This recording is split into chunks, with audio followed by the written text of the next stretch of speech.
Hello, my name is Reese Pugachev, and here is my presentation for Psych 356. This is essay number 1. I chose to focus on Tony Stark in The Age of Ultron and psychodynamic theory for this particular essay. So let's get started. We are going to go through what psychodynamic theory is. We're going to discuss the father of psychoanalysis, of course, and how Erik Erikson brought Freud's theories into adulthood and extended them further. And then we're going to focus on Tony Stark through that lens, and we're going to see who Tony Stark is as best we can, and some of the key elements in psychodynamic theory that apply to Tony Stark. And our conclusion will be maybe some of the problems and also some of the valid points that psychodynamic theory will have for Tony Stark. So, what is psychodynamic theory? Well, it started out as psychoanalysis, and as psychologists studied and tested, they decided to call it psychodynamic theory instead. Likely because there were some key problems with psychoanalysis, especially from Freud, that turned out to be a little too vague and perhaps not fully understanding of the human psyche. So we changed the name. Nonetheless, what is psychodynamic theory? Psychodynamic theory focuses on the importance of early childhood experiences and on relationship with parents as guiding forces that shape personality and development. This is quoted from our textbook, from Theories of Personality. One of the most defining characteristics of psychodynamic theory is how the unconscious mind can be a very powerful motivator, even more so than anything within the conscious awareness. As such, psychoanalysis interprets dreams as a window into the unconscious, wherein conscious behavior is explained and often rooted to a past event. So, psychodynamic theory and psychoanalysis are interchangeable terms in this specific essay, mostly because I'm focusing on Freud and Erik Erikson's, and they were still calling it psychoanalysis at the time, so that's what the term I'm sticking to. So, what did Freud say about it? He also, in addition to early childhood experiences and relationship with parents and the unconscious and dreams, Freud was particularly focused on the importance of sexuality as a conscious and unconscious motivator for all human behavior. However, after Freud, theorists moved away from the importance of sexuality and more towards social and cultural forces. So, let's focus on Freud for a second. He came up with a lot of how we think of the unconscious as what's under the iceberg, as it were, the constant metaphor that we use in order to describe this particular aspect, how our consciousness is but the tip of the iceberg, and everything else, the unconscious and the subconscious, are all below it.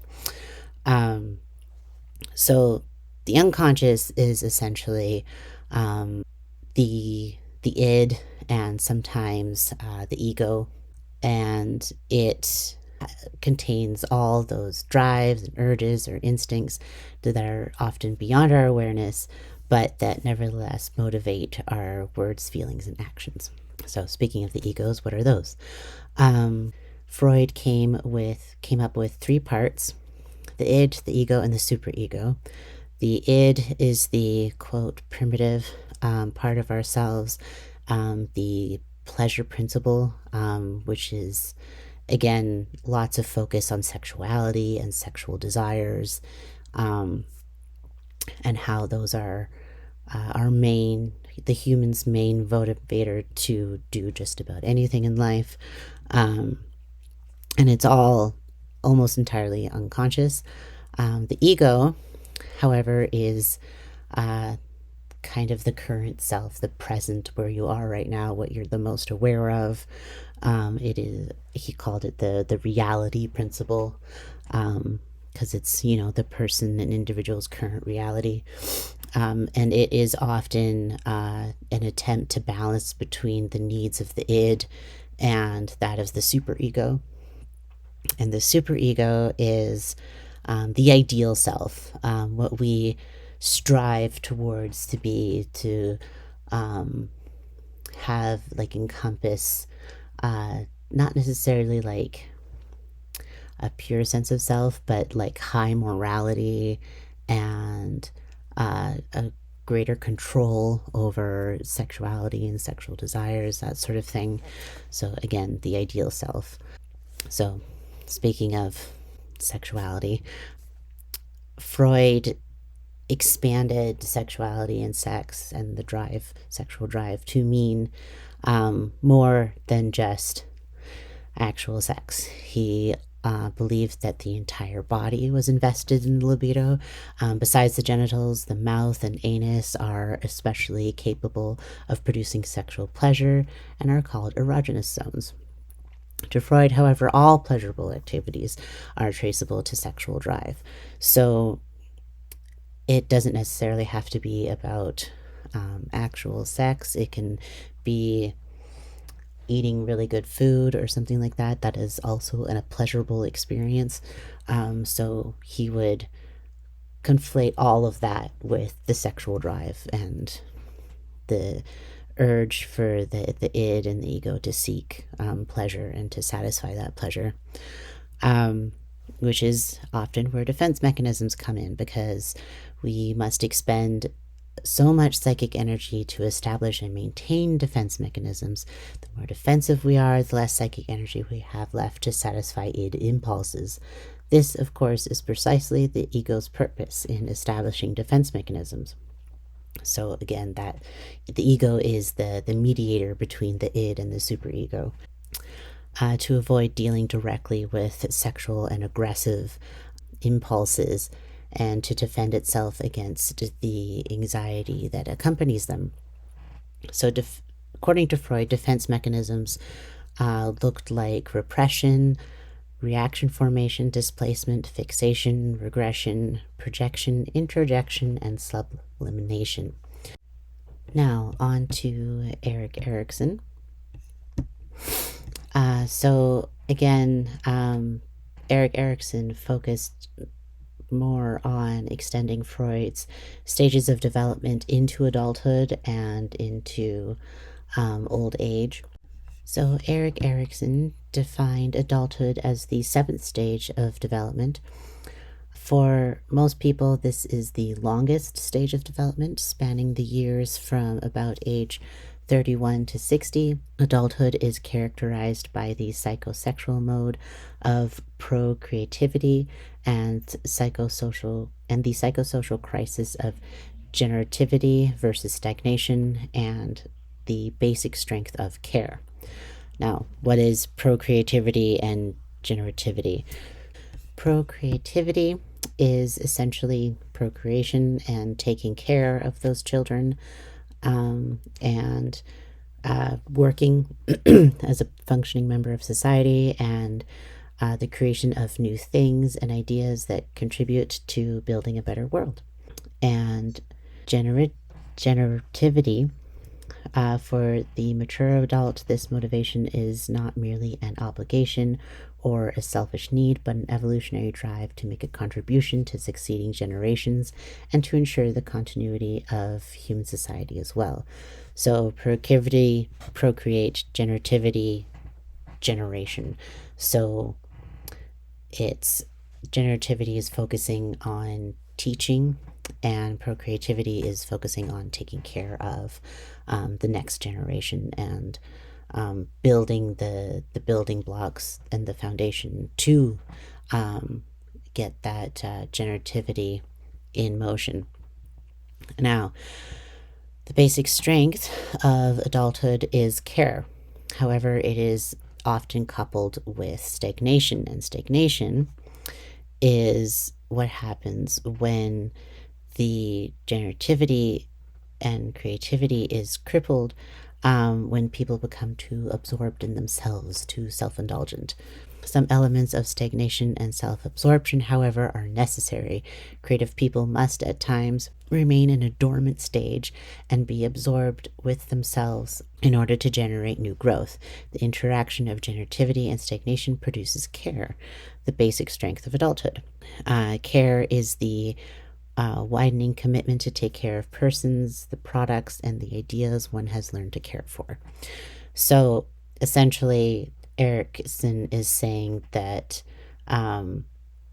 you need to take care of yourself before you can take care of someone else. And by doing so, you are better able to teach and take care of and further society as a whole, and for the betterment of humankind. So, moving on to our main points. Who is Tony Stark? And one of the more common questions is it Iron Man as one word, or is it Iron Man as two words? And it turns out it is two words. So, Tony Stark's full name is Anthony Edward Stark, but he is more commonly known as Tony Stark, or his superhero alias, Iron Man. Stark is a fictional character from a series of Marvel comics co-created by writer and editor Stan Lee, developed by scripter Larry Lieber, and designed by artists Don Heck and Jack Kirby. Initially, Stark, as the CEO of Stark Industries, is a weapons manufacturer for the U.S. military and characterized as a genius inventor and playboy. It's a little bit by his own words. However, in Iron Man, Stark, played by Robert Downey Jr., realizes that his company has been double dealing under the table and has a change of heart. At this point, Tony decides to end Stark Industries weapons manufacturing for the U.S. military and turns it towards being a defense company, creating advanced weapons and technology for S.H.I.E.L.D. and the Avengers. All right, now to get to Age of Ultron and what happens in this movie, particularly concerning Tony, as he is kind of the main character, though I suppose that could be debated. Avengers Age of Ultron, produced in 2015, is part of the Marvel Cinematic Universe, or the MCU, and occurs after the events of Iron Man 2, Iron Man 3, The Avengers, Thor Dark World, and Captain America the Winter Soldier. It is the 7th movie in a long line of movies. However, the main premise of Age of Ultron concerns the Chitauri invasion in The Avengers and Stark's change of heart moment in Iron Man, which, again, I will discuss in more detail later. Essentially, the Chitauri invasion sparks Tony's motive to create the Ultron program, a peacekeeping army of semi-sentient robots that protect Earth from alien invasions. Upon acquiring the scepter in the movie, Tony decides to utilize it for the Ultron program. Unfortunately, Stark and Banner fail to integrate this scepter's power with their current technology. And they take a break and go to a party. And during this party, Stark and Banner leave Jarvis, Stark's AI assistant, to run further attempts, and Jarvis more or less immediately succeeds. And once he does so, Ultron is created. Ultron, though created as a peacekeeping machine, decides that the human race simply isn't worth it, worth the effort of peacekeeping, and seeks annihilation instead. And it would certainly be interesting to do an analysis of Ultron himself in relation to Vision and Tony Stark. That would be a very interesting dichotomy, I think. So, the trauma-defining moment. For psychoanalysis, the past always affects the future. And I know that we weren't supposed to cite movies or comic books or anything outside of Age of Ultron.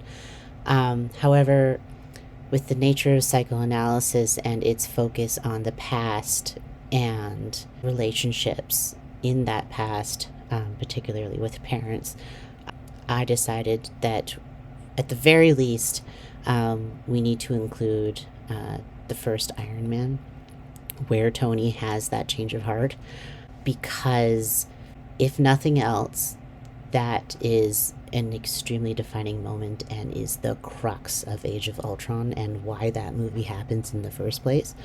So, in that light,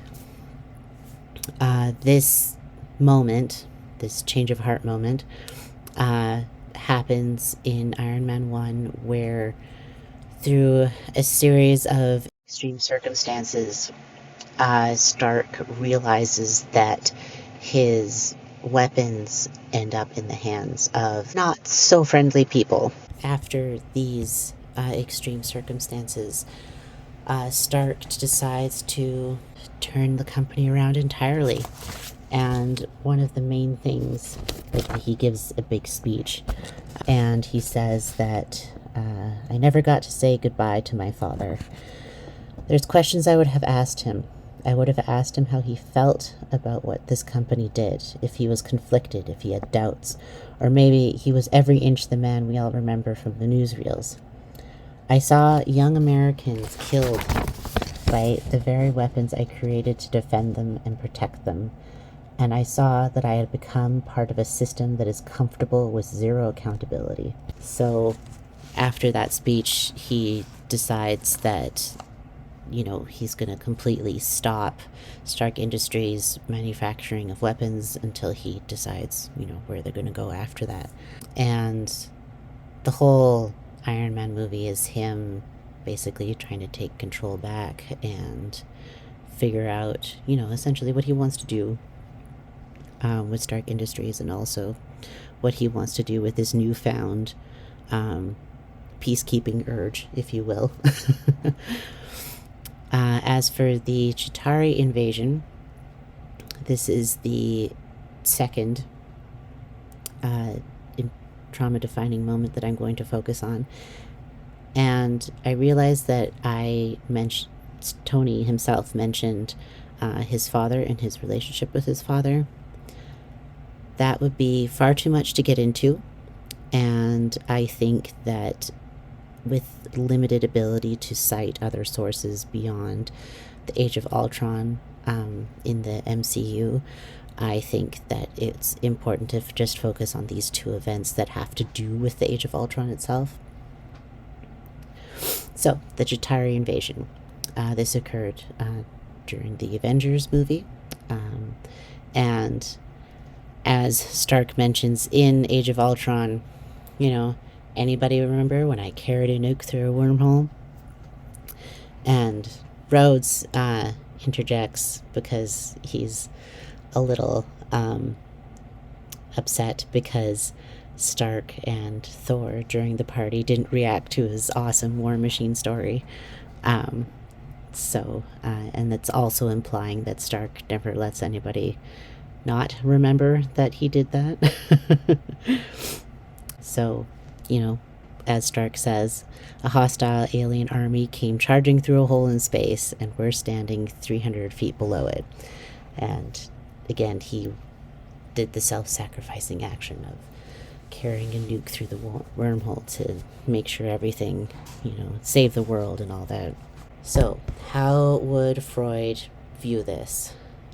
As I've sprinkled throughout, Freud would assume that Tony's actions in the entirety of Age of Ultron are the result of a predisposition to trauma stemming from childhood, and I'm going to horribly mispronounce her name, Jesseline Langer, in a Cost of Survival, Psychoanalysis and Adult Onset Trauma. She says when this structure, psychoanalysis, is in place, So the theory goes, it cannot be shaken. If cracks do appear, then they must have been there in the first place. So, in this case, Freud again would assume that both of these traumatic events and Tony's reaction to them were originated in some event in his childhood or past of some kind, and that predisposition was there in the first place, and that could be based on genetics, that could be based on previous traumatic experiences during childhood, a relationship with the parents, etc. But usually focused on those things. To further drive that point home, according to psychoanalysis, any traumatic experiences that happen during adulthood and outside of childhood in the past are they become the sole point of reference and the rule by which all subsequent experience is parsed and life lived, casting a dreaded and incomprehensible shadow that cannot be explored, as Boulanger says in their article. Again, according to psychoanalysis, these traumas any traumatic incidents that happen during adulthood become the center of that person's reaction to subsequent life, essentially. Erik Erikson has another point of view, perhaps in his idea of stagnation and care. Instead of an inherently cracked foundation, Tony has a period of stagnation during Iron Man, and this evolved into a period of care, which only expanded during the events of the Chitauri invasion, and thus the entire events of Age of Ultron are just a period of care, if a little skewed, perhaps, depending on who you talk to. The next aspect I'd like to focus on is the unconscious and dreams, in particular focusing on the incident in Age of Ultron where Scarlet Witch sneaks up on Tony and looks into his mind and sees his worst fear. And we see a scene for a moment of all of the Avengers dead and the wormhole open and Chitauri coming through it. And because Captain America is like the closest, dead body, Tony goes to it, and Captain America like suddenly comes alive, and he says, "You could have saved us. Why didn't you do more?" And then, like a couple of seconds after that, the vision ends. So, what does psychoanalysis say about dreams? In further words, and forgive me, I am going to pronounce these names too, Bolognesi and PSYCH, in their article Metaphors and Dreams, where cognitive linguistics meets psychoanalysis. They say that dreams do not simply have the function to hide and cover deformed contents, but they have cognitive mechanisms that we use to confirm, reinforce, and expand our identity by enriching it with representations of emotional contents, whose power tries to break the surface of the consciousness through the dream's manifestation. According to psychoanalysis, the appearance of nightmares, especially reoccurring ones, ends up being slightly different, especially when Freud encounters PTSD without obviously knowing what it is. So he had a number of theories and often drifted away from his usual that dreams are, a clear sign of past traumatic events, etc. So instead, he starts to say that nightmares and reoccurring ones are either unconscious desires or a part of a repetition compulsion driven by a death instinct, which is certainly interesting. So how does this apply to Tony? And his essentially worst fear that Scarlett was nice enough to show the entire audience. Psychoanalysis would, of course, presume that this is Tony's not desire. It is his. It's what he believes is his destiny, and he even says so when he's talking, when he finally admits it to Nick Fury later in the movie. In their conversation, he says, and I'm the man who killed the Avengers. I saw it. I didn't tell the team, how could I? I saw them all dead, Nick. I felt it. The whole world, too. Because of me. I wasn't ready. I didn't do all I could. And Fury, of course, tries to brush it off and says, Scarlet Witch is just, playing with your mind. Don't worry about it. And Stark doubles down and he says, I wasn't tricked. I was shown. It wasn't a nightmare. It was my legacy. The end of the path I started us on. So Tony believes wholeheartedly that basically the Chitauri invasion was his fault, and that his vision, his worst fear of seeing all the Avengers dead when he, in his opinion, inevitably happens again, alien invasion, that it's going to be his fault that they all die. Which in some cases is fortuitous. So some might even argue that he's not entirely wrong. But I also wouldn't say it was entirely his fault either. So if Tony Stark doesn't have a death wish, then Freud also tried to theorize that perhaps the constant and faithful repetition of traumatic memories in dreams might be an attempt to gain mastery over the event. And essentially, the event in which one was probably a passive victim, and by repeating the event, sometimes that person takes on a more active role in order to essentially deal with the event. Now, what I think is very poignant is later in Age of Ultron when Scarlet Witch says that I saw Stark's fear. I knew it would control him, make him self-destruct. So she too believes that his fear is so strong that, as Freud would put it, that death instinct is going to come in.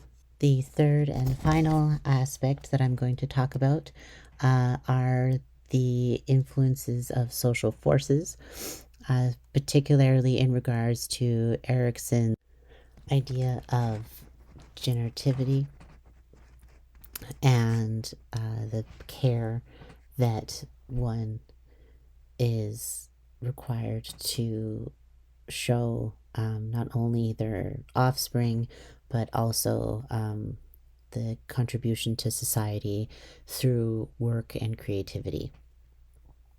And in the case of a superhero, this generativity turns into an almost inhuman aspect, as Scott Allison and George Gothel say in their book, Heroes, What They Do and Why We Need Them.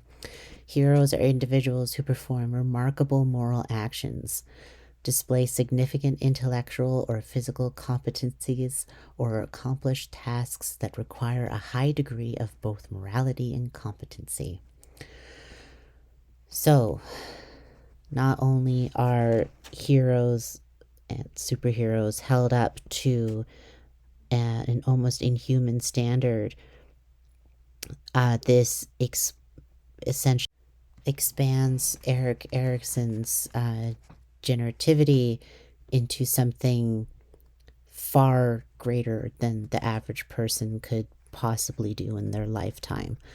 And again, this is a combination of social pressure and the previous trauma that we talked about, especially regarding Tony, Um, these aspects come together to form, in Tony's mind at least, an obligation to essentially planet Earth to keep everyone safe from external forces, particularly aliens, of course. Um, people threatening people is apparently totally within parameters and something that he thinks he can't control, but aliens he can. Um, I never said logic was a part of this. Um, so, in that vein, I'd like to focus on what Scarlet Witch says.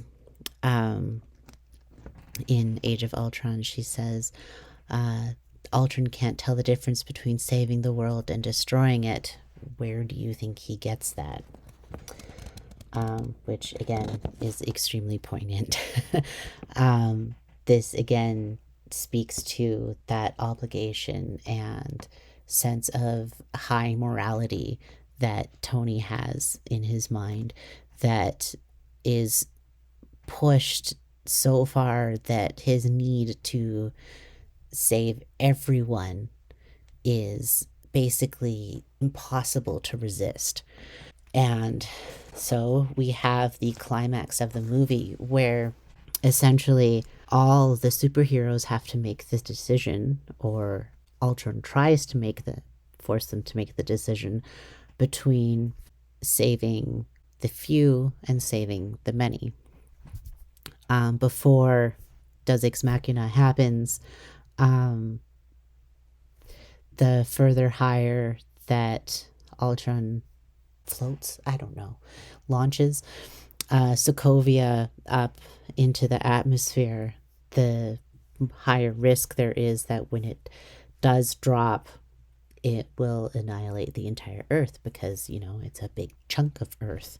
And like a large meteor, it will destroy the Earth to a certain point. So all the superheroes, the Avengers, are forced to, at least for a moment, consider whether they have to save the few that are still on Sokovia and the many on the rest of the planet Earth. Of course, as with most superhero movies, this decision is somewhat taken away from them. They don't need to make it anymore, which is an unexplored opportunity, in my opinion, where, again, that hero's dilemma of giving into social pressures of I need to save everyone no matter what, the few, the many, both. It has to be both. Versus the perfectly human decision to do what needs to be done and what can be done, what's actually possible.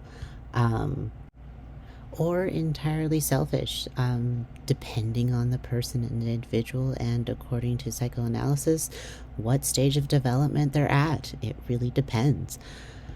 As Coogan states in A Superhero, The Secret Origin of a Genre, the superhero's mission is pro-social and selfless, which means that his fight against evil must fit in with the existing professed mores of society and must not be intended to benefit or further his own agenda. Heck, we see the very first few minutes of the movie where Jarvis tells Stark that the town is taking fire, so Stark sends out the Iron Legion to protect them.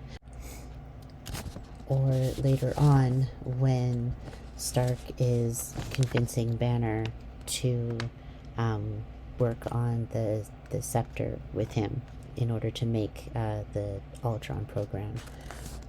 Stark says, I see a suit of armor around the world. And Banner says, sounds like a cold world, Tony. And Stark responds with, I've seen colder. This one, this very vulnerable blue one, it needs Ultron.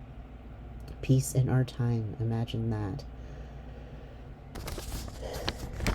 Again, this is a show of Tony's almost extreme urge to protect the entirety of Earth, no matter what, because again, he believes that the death of the Avengers is his fault and his destiny, so he's trying to avoid it, but at the same time believing in the inevitability of those circumstances. And all the more when later on, after Ultron's first appearance, the Avengers are all discussing what to do, and Helen Cho, one of the characters, says, "Why is it trying to kill us?" And Tony responds with a kind of hysterical chuckle laughter. And rather, he's responding to, why did you make this? Why did you make Ultron?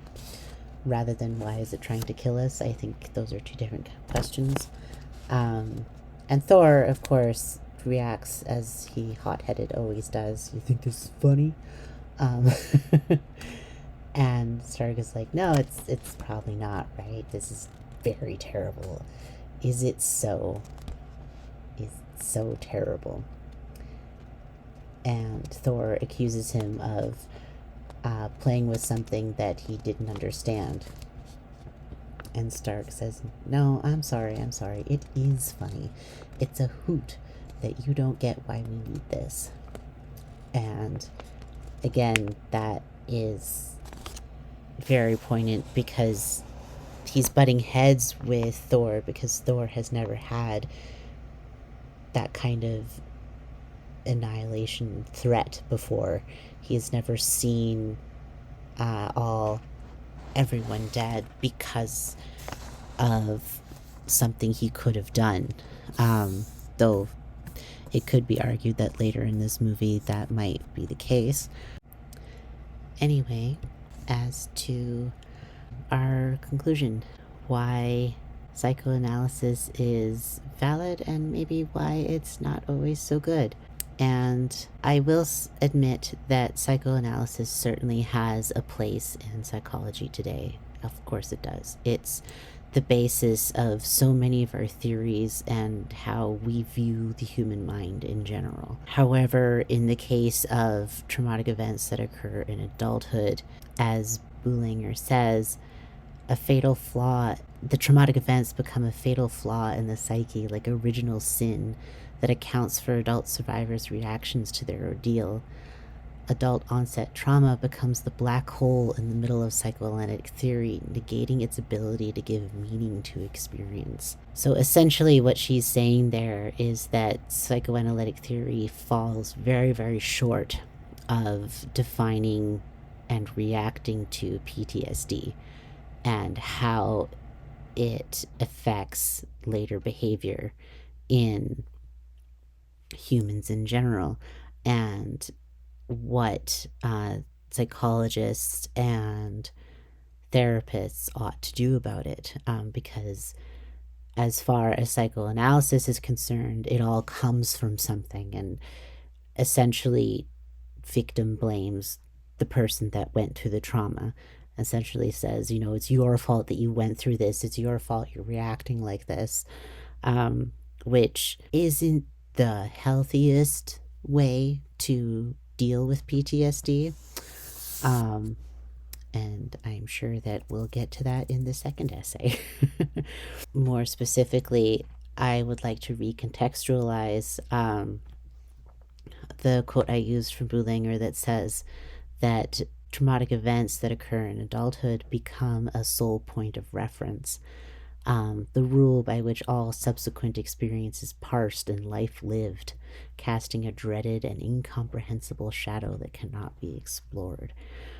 Because again, according to psychoanalysis, everything is from some sort of cracked foundation, some sort of inherent flaw in that person long before they went through that traumatic event. And though it is important to acknowledge the influences of the past, especially any traumatic past, and see that in light and put future actions in that context, as the entirety of Age of Ultron cannot be fully understood without knowing what Tony has previously went through.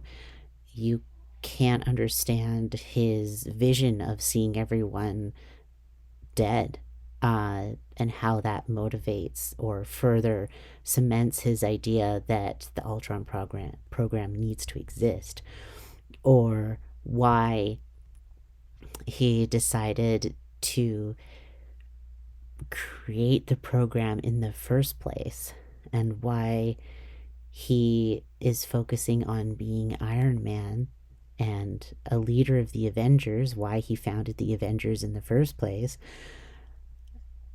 and how that accumulated to the creation of Ultron, and why Ultron was in the end flawed, and how essentially Ultron is a product of Tony's fear.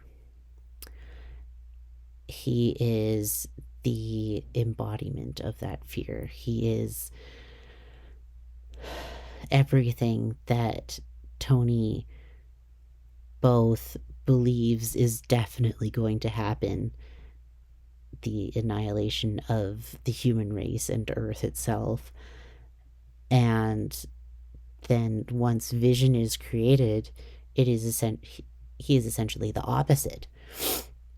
He is the hope, the belief that, as Captain America mentions in a previous conversation, during that discussion between the Avengers and what to do with Ultron when he first shows up, he basically says that, we're going to do everything together. Even if we lose, we'll do that together too. So with that kind of almost naivety, Vision is the opposite of Ultron. He is that hope. He is that, friendship is magic, where as long as everyone works together, they will be able to overcome any obstacle, including saving the entire Earth in this particular case. So as such, with Ultron and Vision being together, and then Ultron eventually being annihilated, Vision becomes, again, that hope. And hopefully the balance between protection of the entire Earth and, that obligation, that feeling of needing to protect everyone, with guilt and shame that the Tony feels because of the past events that he's been through. So that concludes this presentation. Thank you so much for listening. And again, thank you so much for allowing me to do these assignments in this format. I deeply appreciate it, and I hope that you like this presentation. I hope that it worked for you. Do let me know of anything that you would like altered in future essays, anything you would like more from me, or less. I don't know. And here are my references. There's also a copy of them in my outline that will be coupled with the slides and the video for this presentation. Thank you so much, and have a lovely day.